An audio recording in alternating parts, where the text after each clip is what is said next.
This episode of Now This Is Lit is brought to you by Audible. Check the link in the description to get your first Star Wars audiobook free. Everyone loves free things. Click that link. Do it. A long time ago, in a galaxy far, far away.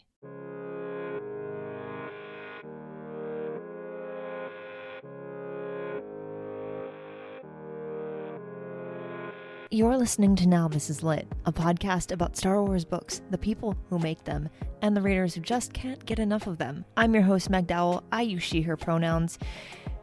And even though we're still between seasons, I have another bonus episode for you, and it's another interview. How fun. My guest is one of the contributors of Star Wars Timelines.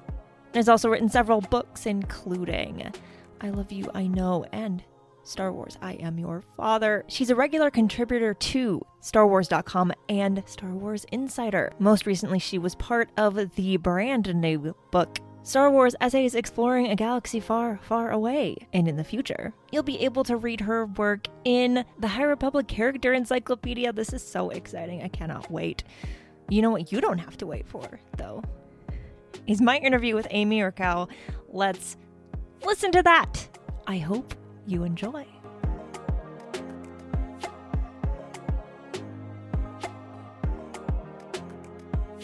I am so glad that we're finally getting to sit down and do this thing and talk about timelines.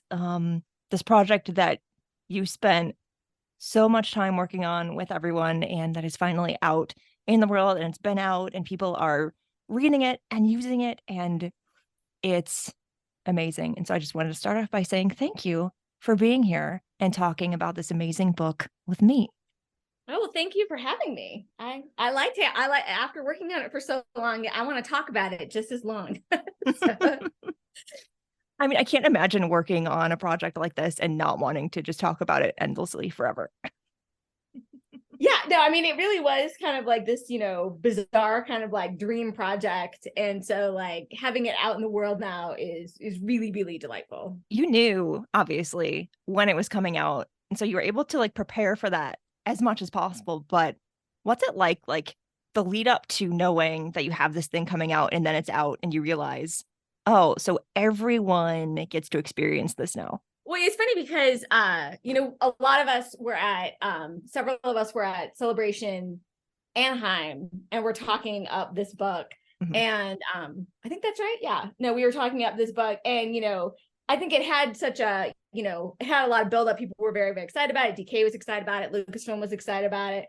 And we just kept on kind of saying, and I know I did, over and over again, like, it's so big, there's so much, it's so, expansive. And like, you just feel like a jerk after a while because people are like, just give me the book, like I'll believe you, when I see it. And I remember like thinking like, man, like, I hope when it comes out like that, I don't think that there's any way that people would be kind of disappointed, or it wouldn't be as much as people were expecting.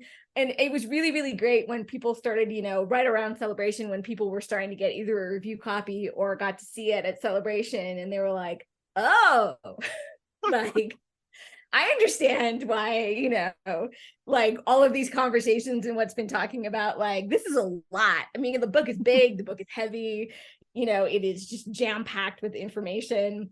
And it was really, really wonderful to see people being like, oh, okay. Oh, that's in it. What? And so it felt very like validating, I'm sure, for me, and I'm sure even more for the publishing team at Lucasfilm and DK to see people's enjoyment of the book. And I think for a lot of people, what I've seen a lot are people are like, this book has way more in it than I thought it would, which is great because that's what you want. You want to over deliver. You don't want people, wanting more. Right, exactly.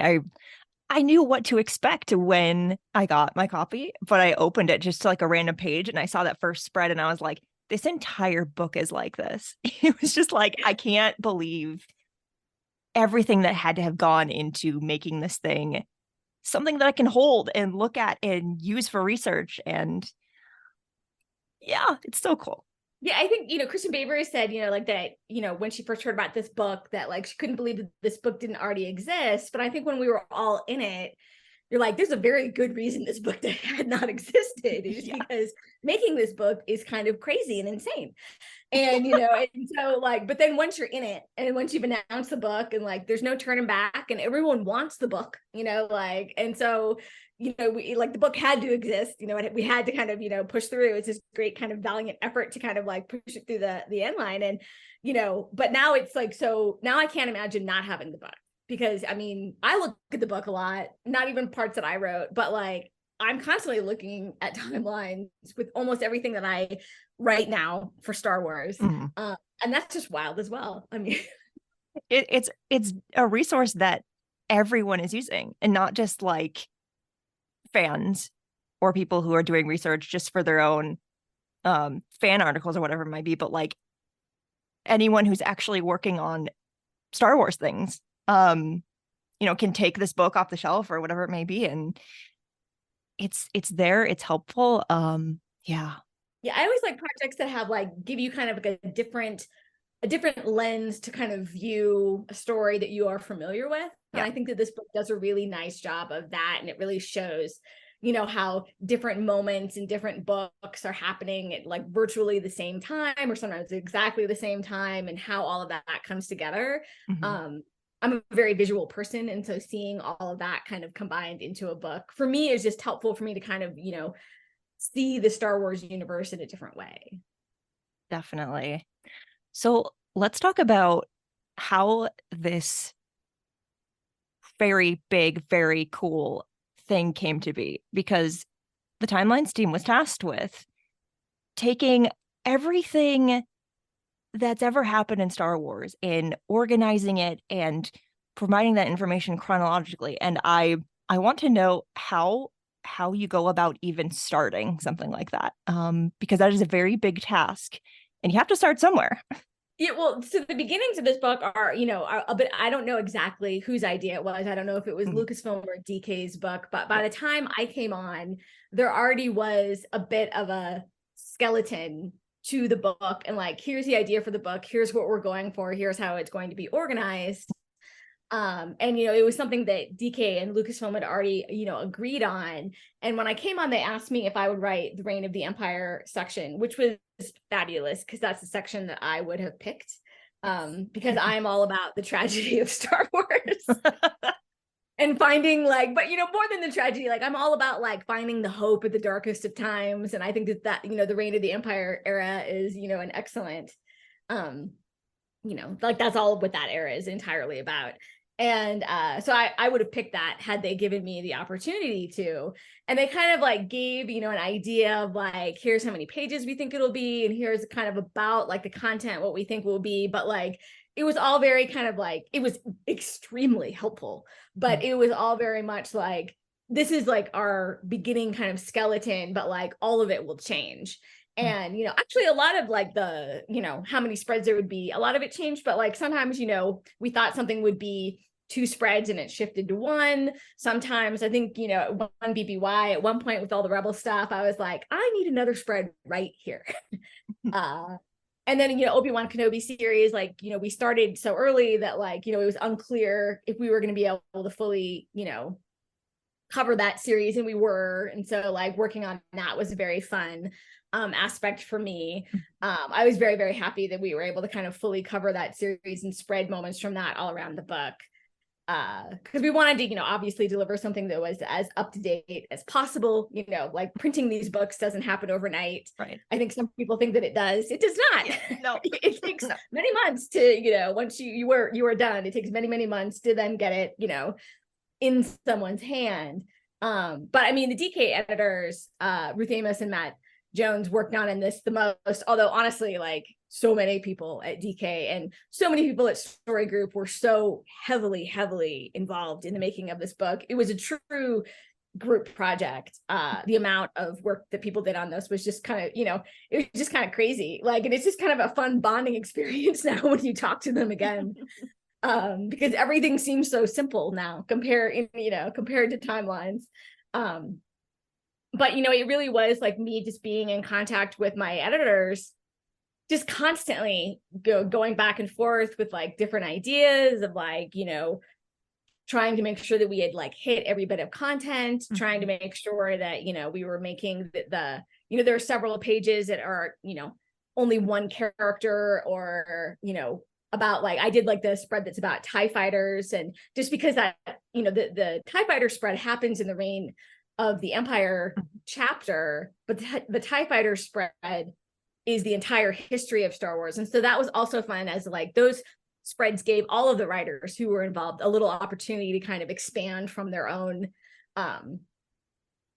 specific timeline into like, so you got to kind of like peek a little bit ahead or behind for me, because I was at, my chapter was right in the middle. But I mean, it was definitely something that no one could have done on their own. It was just a lot of support and a lot of patient editors. So when, there's a core team of writers, and then you have everyone else kind of around you coordinating things and working on things and stepping in and all, I don't know how it worked. I wasn't there, but what was it like to work on this kind of collaborative project? Because each one of you coming into this is bringing, your different backgrounds, your different skills, things like that into the project. So was it like kind of like bringing all that together and, working on things on your own, but kind of then coming together to kind of put it all into one big thing? Yeah. So, I mean, most of the authors, because we were working on our own individual chapters, we're working mostly independently. And there was a lot of like camaraderie and like supportive texts, sent between people, or like questioning of like, how did you handle this? Like, what kind of order are you doing in this? Or just, healthy venting of like, I don't know how to I don't know how to describe this thing in 40 words. It's very strange. How do you, everything in the 4th season of Star Wars Rebels is very weird and like wonderful, but like, how do I, because we wanted the book to be a little, a lot of people who are going to read this book are obviously fans of Star Wars, but you want it to make sense for people if they haven't read that book or comic, or they haven't watched that show yet. And I think Star Wars, the 4th season of Rebels was my biggest challenge, because I'm like, so there's this big Loth wolf, and people kind of pass out, but just for a little bit, they're okay, like there was just a whole bunch of kind of silly stuff, like, with that was like, trying to write concisely about, weird and wacky Force things, is kind of, exercising a certain part of your brain that doesn't always get exercised. But, Jason Fry ended up writing, so the Chiss Ascendancy books kind of cross over between, Jason did the Fall of the Jedi chapter, which is right before mine, and they're mostly in his chapters, I mean, in his era, but that crosses over, Lesser Evil ends a little bit into mine. And we decided, the book, I didn't decide, DK and Lucasfilm had decided to have kind of like one of the focus spreads be about the Chiss, and Jason was the mastermind behind that one, but we worked together on that just to make sure that like what he was saying kind of wasn't the same as what I mean, the same dates, but like what, like we weren't repeating ourselves in some of the stuff the Thrawn stuff that was going on during my era. And so that was kind of fun. I mean, because Jason Fry is amazing, and he's someone that I kind of aspired to kind of have a career that was anything kind of like his, and he was very, very great. He was very, very great to work with. And Thrawn is just a fantastic character, and my whole feeling about Thrawn is like, I love him even more after working on this, just because there was so much like, when did this happen? Like, are you sure? Like there was so much back and forth, and like, well, like, let's talk about this, let's talk about that, let's make sure that we have it, right. And I know that, people have varying, opinions about different things, but I actually ended up meeting Timothy Zahn after I had written this book, and I have a wonderful hardcover of his first canon Thrawn novel, which is now one of my most cherished possessions. And so it was fun just to kind of, it was fun to work with Jason on that, but most of the work was really the collaborative work was more with Story Group and with the editors, who all had to tackle this book from beginning to end. Because I was really just obsessed with one chapter, and they all had to track every single chapter. And so that, that could have possibly broken me. Because I just became so laser focused on my chapter. I now feel possessive about every story that occurs in that era. I'm wondering exactly when everything is happening. And there's so many new stories now that are coming out, that have come out or are coming out in that era. So that's exciting as well. It's a big era to take on. And I'm glad that you got to work on it. Yeah, no, I think that my chapter, it's either one of the longest or it might be the longest, just because there's just a lot going on. Yeah, there is. And I have a feeling they're going to keep telling stories in that era, but I'm not mad about it. So yeah, we'll be fine. No complaints from me. No. So every new thing that we work on, every project, whether it be Star Wars or otherwise, we tend to learn something from every new thing we do, even if we've done something similar a million times. Always something different that we walk away with it from. So what is the most surprising thing that you learned from working on timelines? It could be writing, Star Wars, anything.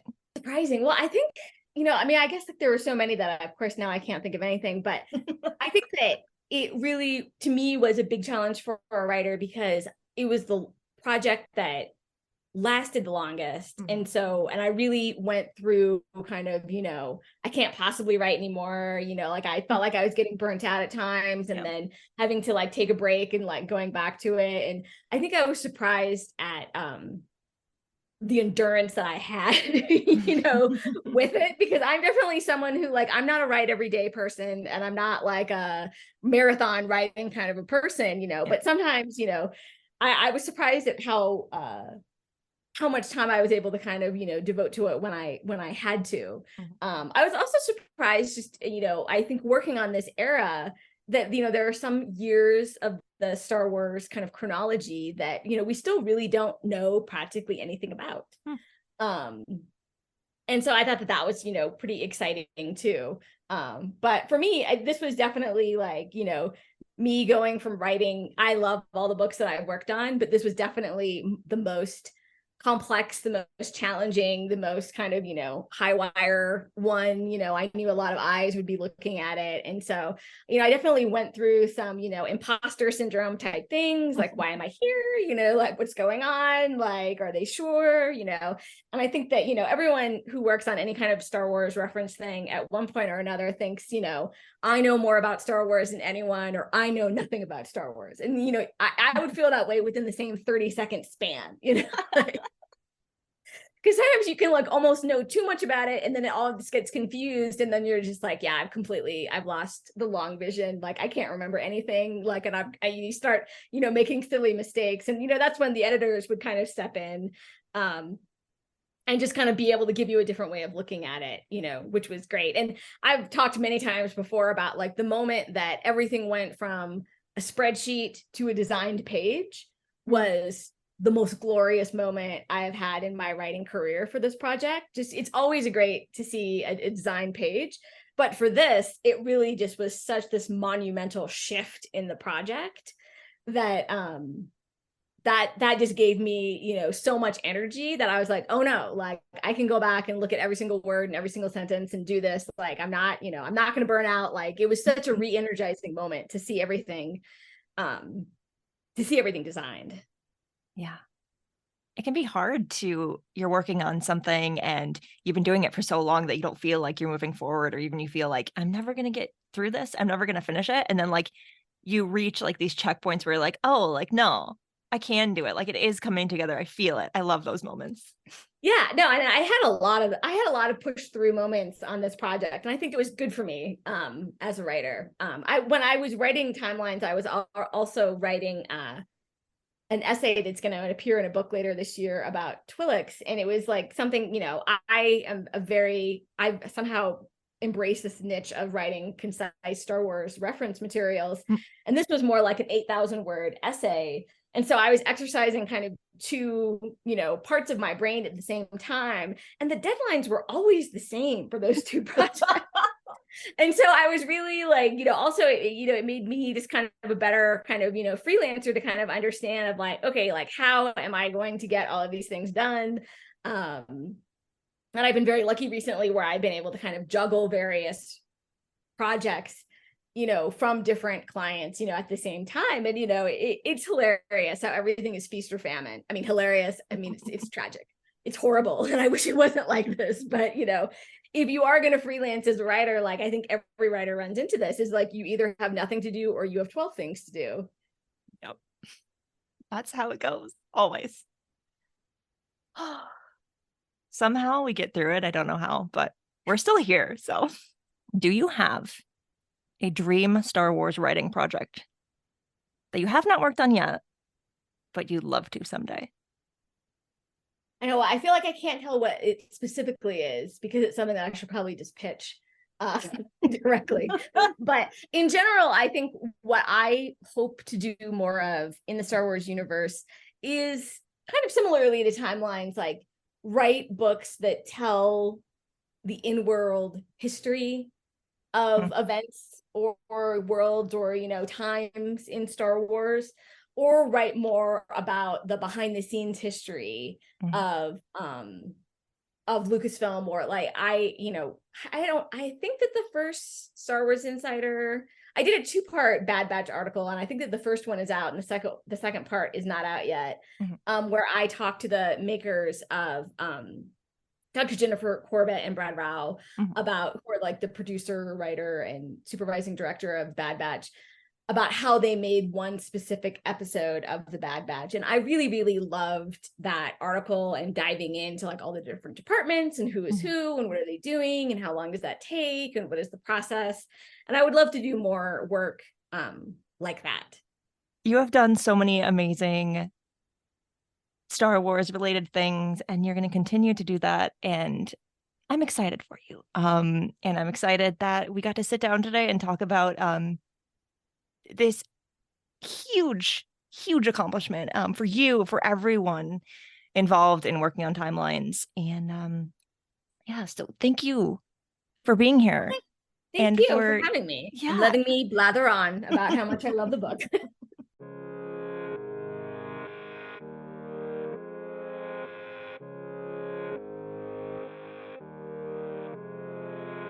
The book that Amy mentions in this interview once again is Star Wars Essays Exploring a Galaxy Far, Far Away. I'll have a review of that coming to you very soon, so stay tuned for that. Again, I don't know when the show will be back for regular weekly episodes. Life is weird right now. I'm doing my best. Thank you for listening, as always. Now more than ever, it's so appreciated. I hope you'll keep listening because your support means the world to me. May the Force be with you. Now This Is Lit is part of the Faraway Fandom Network and is produced by Devor Mondum. It's also written, hosted, and edited by me. Jose Jimenez designed our podcast art. You can find the show wherever you get your podcasts. Wherever you normally listen to your podcast, this show should be there. If it's not, let me know and I'll fix that. For more book reviews and Star Wars Book Celebration, follow Star Wars Book Reviews on Instagram.